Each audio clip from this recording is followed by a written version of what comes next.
And of course, we had another big day when it comes to earnings. We saw that Microsoft came in with its results. And here to dig deeper into its earnings, we are joined by Russell Glass. He's the CEO and founder of Bizo, a business audience marketing platform. He joins us from San Francisco. Thanks for joining us. Welcome to the show, Russell.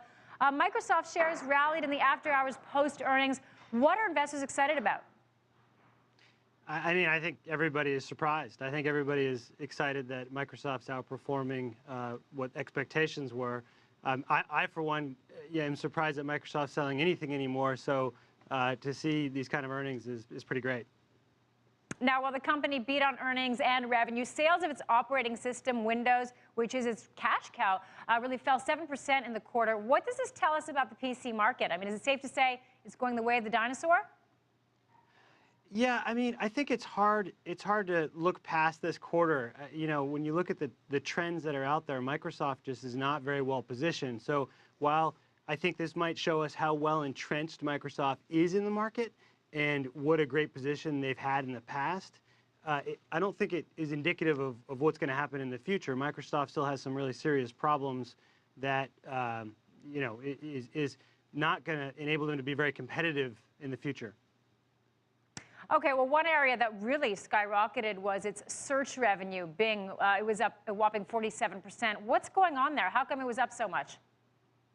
Yeah, I think they've got a good product. I think that Microsoft has worked hard on Bing. They've invested in the experience for the user. And really, search is kind of the same today. If you go to Google, if you go to Microsoft, you're going to get pretty much the same results. So really focusing on a different experience that consumers enjoy has helped Microsoft there. Now, of course, where it really is struggling is in the mobile space. Its tablet, the Surface, did quite well in the quarter, though, with sales at $400 million. Do you think that Microsoft will be able to gain more market share in that area? And you are somebody who actually likes the tablet. Yeah, it's interesting. I love the tablet. I think both the tablets and I love their mobile experience. The Windows mobile operating system, I think, is really telling on what we're going to see in the future from mobile operating systems. It's dynamic, it's fresh, it's sending content to you that's relevant to you. The problem Microsoft has on both Surface and in their mobile devices like their phones is that they don't have the app ecosystem that Apple has or that Android has. So, you know, if you don't have all the apps and you don't have all the developers building great apps, you don't have as great an experience for users, and they don't have the adoption that, you know, the other platforms have because of it. Okay, so it doesn't sound like you think they can gain much market share unless they're able to get those apps. Now, one way that the company has really tried to improve their standing in the mobile space is their acquisition, their $7.2 billion acquisition of Nokia's devices and services unit. From your opinion, is it money well spent or a waste of money? You know, I think it was Scott McNealy who likened an acquisition in the past to tying the Hindenburg to the Titanic. And it kind of feels like that to me, right? It feels like they're taking an old company that's being disrupted and they're tying it to another old company that's being disrupted. And I don't think that's how you change the culture of Microsoft. So that was a concerning acquisition to me.